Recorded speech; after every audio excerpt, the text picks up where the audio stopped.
The snow had started to fall gently as I drove my old Jeep along the winding mountain road. I was searching for peace, solitude, a break from the chaos of my writer's block that had plagued me for over a year. My editor was breathing down my neck, demanding the next great horror novel. The remote cabin I had rented seemed like the perfect escape, surrounded by nothing but wilderness and silence. When I stopped in the last town before heading up the mountain, the locals seemed less welcoming than I expected. An old woman at the general store had clutched my arm as I paid for supplies. Her grip was stronger than I thought it would be for someone her age. "That cabin, people don't come back," she whispered, her rheumy eyes filled with something close to fear. I laughed nervously, brushing her off. "I'll be fine," I said, my voice more confident than I felt. The cabin was nestled deep in the woods, blanketed in snow. From the outside, it looked quaint, almost picturesque, like something out of a holiday postcard. But when I stepped inside, the air was heavy and cold, despite the roaring fire I quickly set in the hearth. Dust clung to every surface, and the furniture was old, creaky, and smelled faintly of mildew. The strangest feature of the cabin, however, was the carvings on the walls. They looked like intricate patterns, swirling and twisting in ways that made my eyes hurt if I stared too long. The first night passed uneventfully, though the silence pressed against me, heavier than I had anticipated. The wind howled outside, and I swore I heard faint whispers between the gusts. But I chalked it up to my nerves. The isolation was supposed to help me write, I reminded myself. But the second night, I began to hear scratching. At first I thought it was mice or some other animal scurrying in the walls. I ignored it and went back to staring at the blank document on my laptop, but the scratching persisted, growing louder, more insistent. It seemed to come from the walls themselves, the ones marked with those strange carvings. When I went to investigate, the scratching stopped. I stood there, flashlight in hand, staring at the sigils. Something about them unnerved me, but I couldn't put my finger on why. The whispers returned that night. They were faint at first, like the wind speaking words just out of reach. But as the hours dragged on, they became clearer. "Leave, not safe. Leave." I bolted upright in bed, my heart hammering in my chest.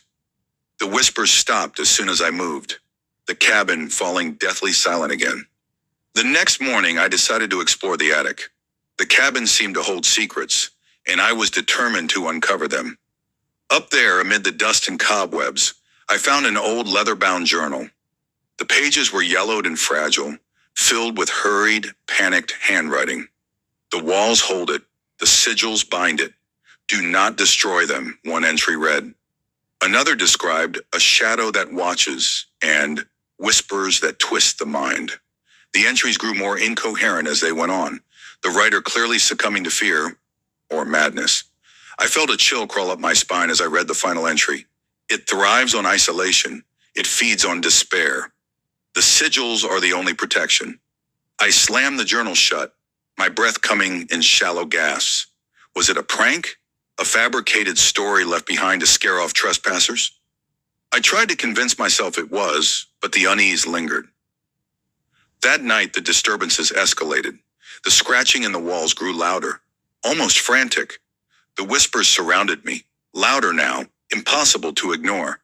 And then objects began to move. A chair slid across the floor on its own.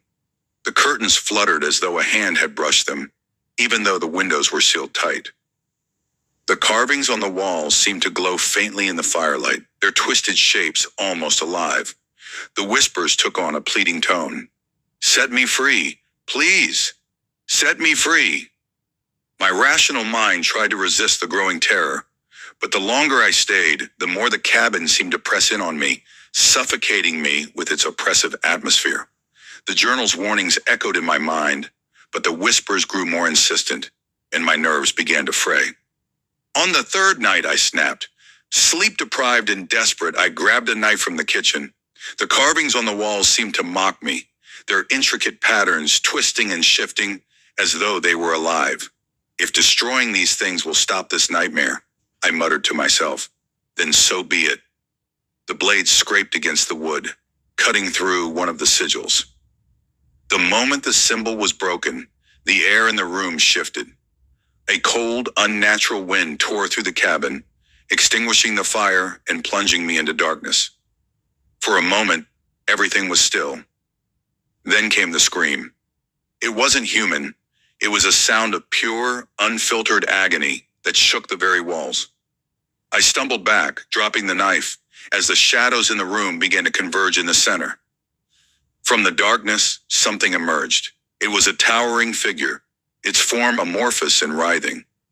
Eyes, hundreds of them, opened across its shadowy surface, each one staring directly at me. "Thank you," it hissed, its voice a chorus of overlapping tones. I backed away, trembling. "What? What are you?" It laughed, a sound that made my blood run cold. "You were always mine, Matthew. The sigils weren't binding me to the cabin. They were binding me to you." The memories hit at me like a tidal wave. Flashes of another life, another me. A man who had summoned this entity long ago, believing he could control it. The sigils had been my way of containing it, keeping it locked away. But over time I had forgotten. The memories had faded, and I had unknowingly returned to the place where it all began. Now the seals were broken, and the entity was free. The shadows surged forward, enveloping me. I screamed, but the sound was swallowed by the darkness. My body wasn't mine anymore. I was a vessel, a shell for the thing that now inhabited me. When I opened my eyes, the cabin was gone. I stood in the snow, the blizzard raging around me, but I didn't feel the cold. I felt power, dark, unyielding power coursing through me. The entity whispered in my mind, guiding me. I began walking down the mountain, toward the unsuspecting town below. My lips curled into a smile that wasn't mine. The winter horror wasn't in the cabin anymore. It was in me.